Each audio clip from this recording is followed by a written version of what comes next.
Honorable mesa directiva, distinguidos colegas, investigadores, estudiantes y líderes comunitarios que nos acompañan en este espacio de evento académico internacional de la Universidad Bicentenaria. Nos reunimos hoy en un punto de inflexión planetario. La crisis climática, la acelerada pérdida de biodiversidad y la urgencia de reconfigurar la matriz energética global exigen de la ciencia política y de las ciencias de la educación un abordaje crítico, riguroso e integrador. Desde la epistemología de la teoría general de sistemas sociales, Luhmann, y del pensamiento complejo de Edgar Morin, sostengo como tesis central que las políticas de educación ambiental no son meros apéndices normativos ni currículos instrumentales pasivos. Por el contrario, constituyen subsistemas de acoplamiento estructural entre el sistema socioeducativo, el sistema político y la biosfera. Bajo el lente de la gobernanza policéntrica desarrollada por el INOR, la educación ambiental opera como la infraestructura invisible, pero indispensable que condiciona la sostenibilidad de cualquier transformación territorial.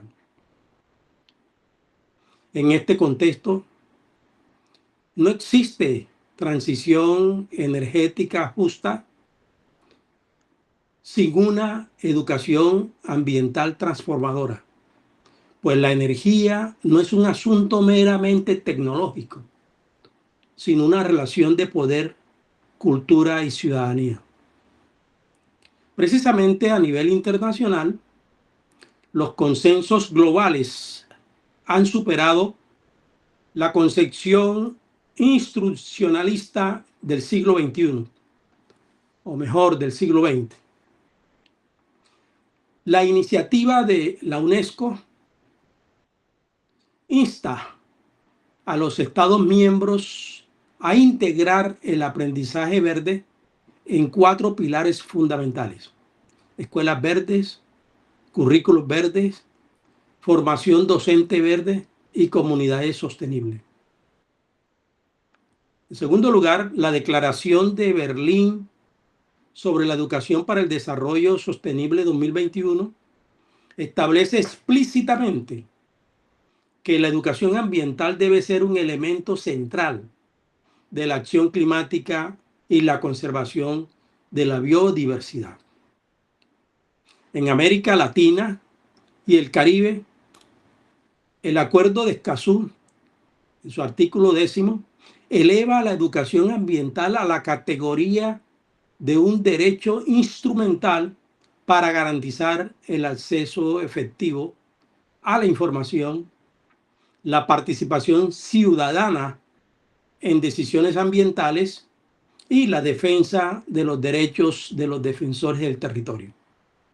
Sin embargo, para que estas directrices internacionales se materialicen, los estados requieren marcos normativos nacionales con capacidad de resonancia y pertinencia territorial. Y es aquí donde el caso colombiano ofrece una lección de escala continental.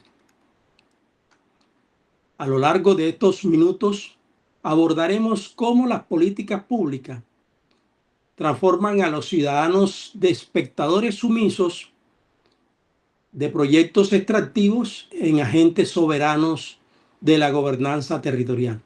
Bienvenidos a este diálogo donde el rigor de la ciencia política se entrelaza con el fuego emancipador de la pedagogía crítica. Para comprender la Política Nacional de Educación Ambiental 2026, Debemos romper con la visión reduccionista del positivismo clásico. El ambiente no es una bodega de recursos esperando ser procesados por la máquina del capital. Es una trama sistémica de interacciones y relaciones interdependientes.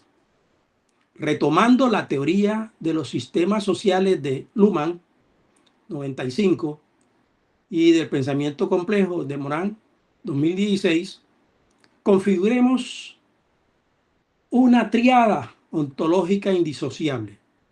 Primero, el subsistema biofísico. Constituye el soporte material primario regido por los límites planetarios y la termodinámica de los ecosistemas. Sin resiliencia biofísica no hay política posible. Segundo, el subsistema institucional, compuesto por la arquitectura y regulación, el derecho público y las políticas estatales. Define la regla de juego, Ostrom y Koyman, 2003, a través de instrumentos como los comités interinstitucionales de educación ambiental CIDEA. Tercero, el subsistema cultural. El nicho del sentido, los saberes locales, las praxis ancestrales y la memoria biocultural, Lev Escobar, 2020, es el subsistema que otorga legitimidad social al orden legal. La patología de la política ambiental del siglo XX radicó en tratar estos tres subsistemas como feudos aislados. En cambio, la Política Nacional de Educación Ambiental 2026 colombiana postula que la educación ambiental actúa como el acoplamiento estructural que permite que el conocimiento científico sobre el subsistema biofísico se traduzca en diseño institucional y en emancipación cultural. Sin esta mirada holística, la transición energética correrá el riesgo de reproducir un extractivismo verde.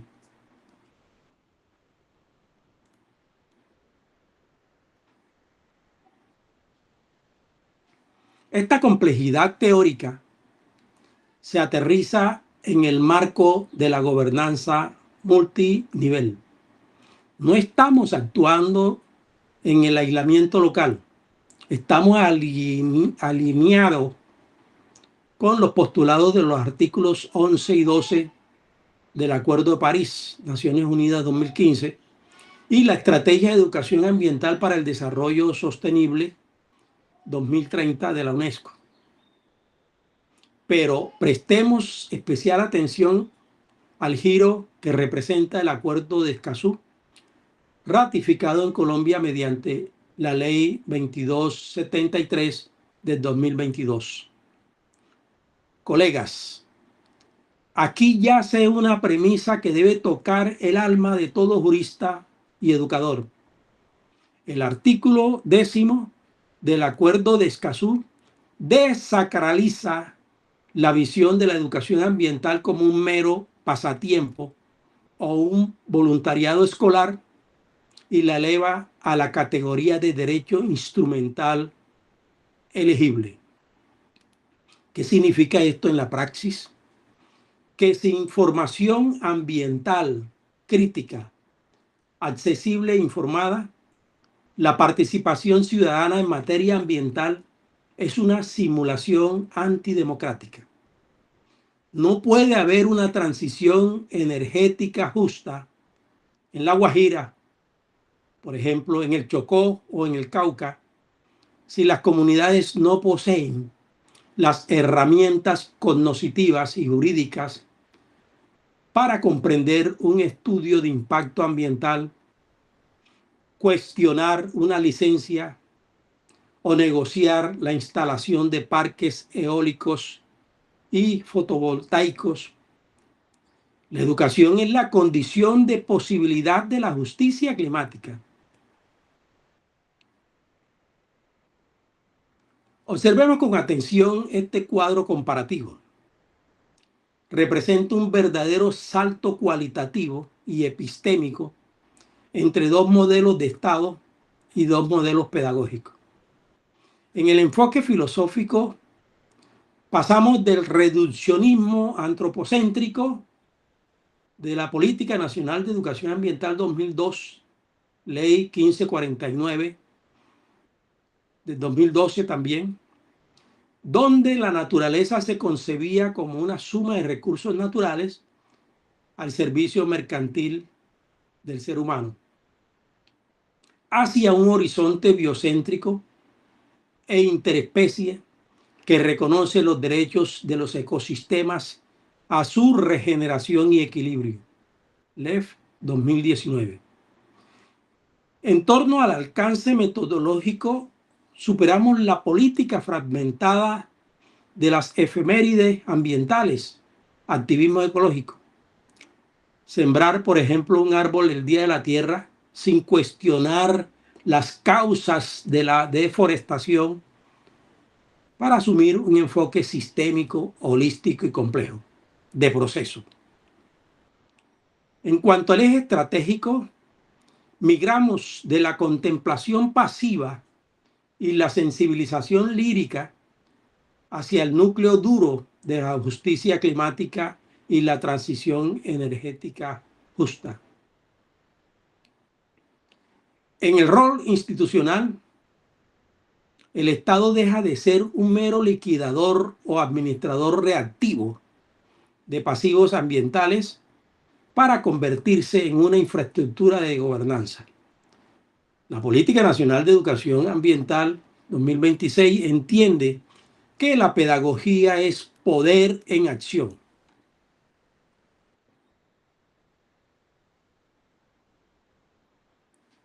Sustentando esta arquitectura de la Política Nacional de Educación Ambiental 2026 colombiana, encontramos tres pilares ontológicos fundamentalmente transformadores.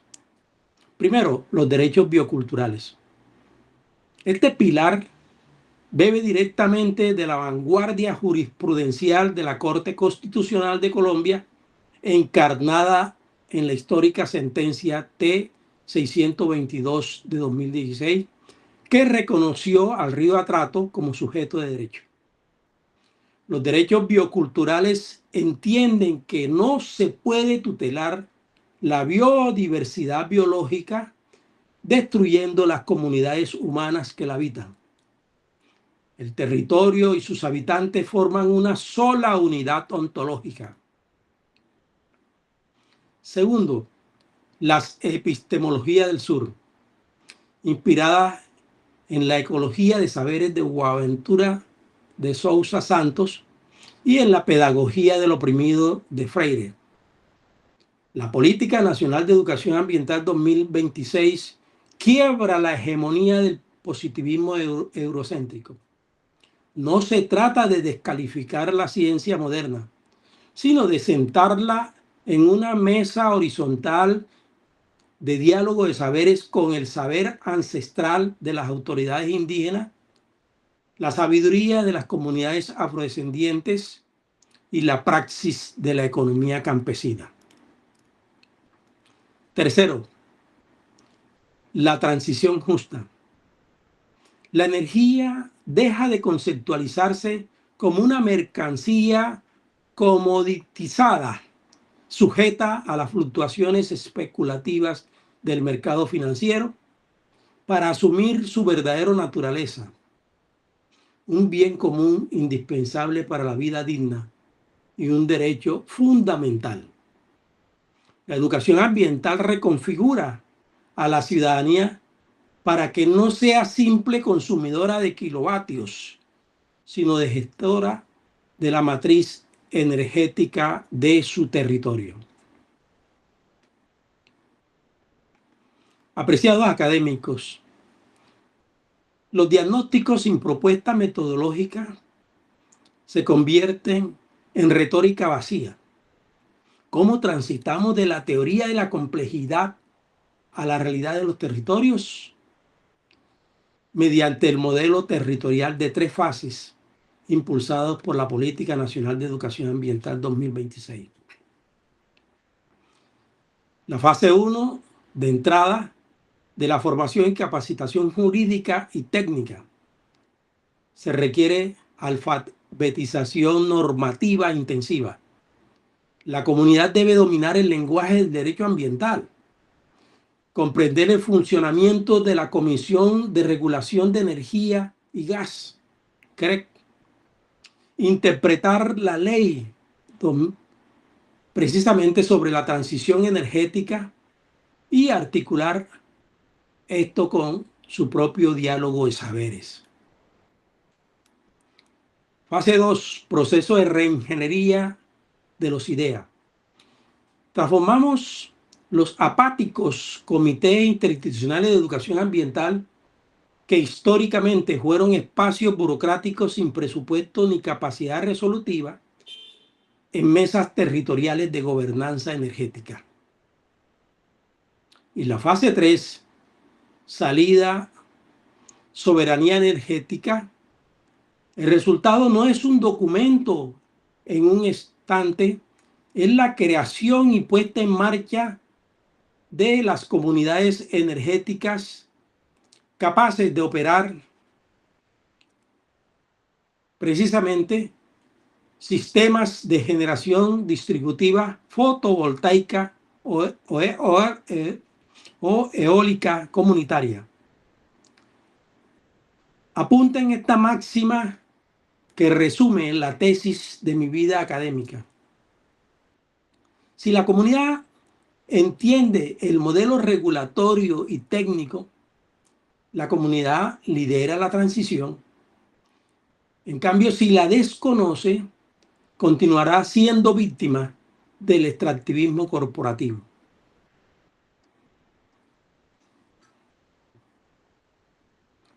Para materializar la Agenda 2026, proponemos 4 recomendaciones estratégicas de política pública articuladas entre los Ministerios de Ambiente y Desarrollo Sostenible, el Ministerio de Educación Nacional y el Ministerio de Minas y Energía, mediante, en primer lugar, la tríada presupuestal. Las políticas sin asignación presupuestal son demagogia escrita. Es necesario la articulación obligatoria del Sistema General de Regalía con los presupuestos sectoriales de educación y minas para financiar de manera directa los planes territoriales de educación ambiental. Segundo, traducción pedagógica obligatoria. Inclusión vinculante de la educación ambiental dentro de la formulación de los estudios de impacto ambiental. Toda empresa proyectista debe financiar procesos educativos autónomos dirigidos por la comunidad, no por la propia empresa. Tercero, investigación de alto nivel. Creación y fortalecimiento de programas doctorales y maestrías interdisciplinarias dedicados al estudio, prevención y mediación dialógica de la conflictividad socioambiental. Cuarto, reingeniería institucional de los IDEA. Hay que otorgarle a los IDEAs poder de agenda y carácter vinculante en los planes de desarrollo territorial y en los planes de ordenamiento territorial.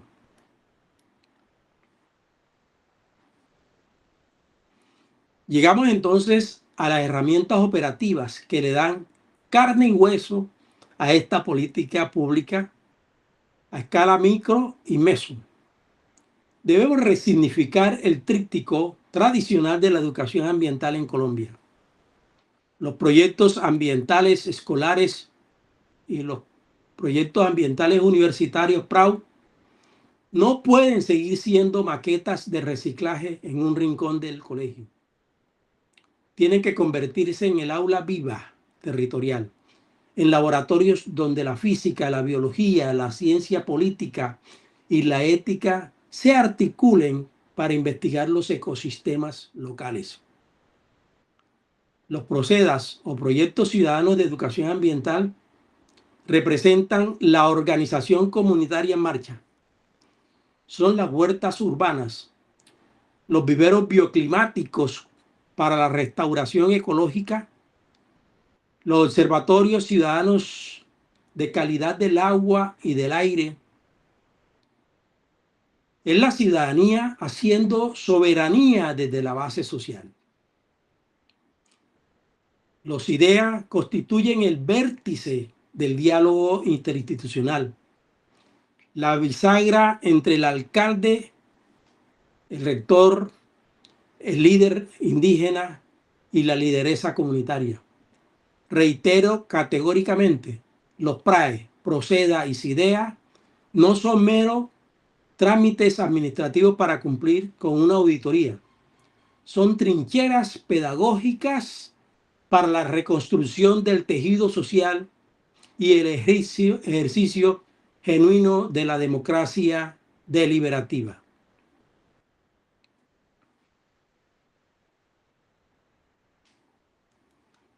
Estimados colegas, al acercarme al término de esta conferencia, quiero invitarlos a reflexionar desde la ética de la compasión y el cuidado de la casa común. La transición energética justa no es una carrera tecnológica entre potencias económicas por ver quién fabrica más paneles solares. No. La justicia energética se mide por la profundidad democratizadora de nuestras instituciones y por la dignidad de las comunidades más vulnerables. Permítanme cerrar citando las palabras inmortales de nuestro Nobel de Literatura Gabriel García Márquez en su célebre informe Por un país al alcance de los niños, las cuales cobran hoy una vigencia estremecedora. Creemos que las condiciones están dadas como nunca para el cambio social y que la educación será su órgano maestro.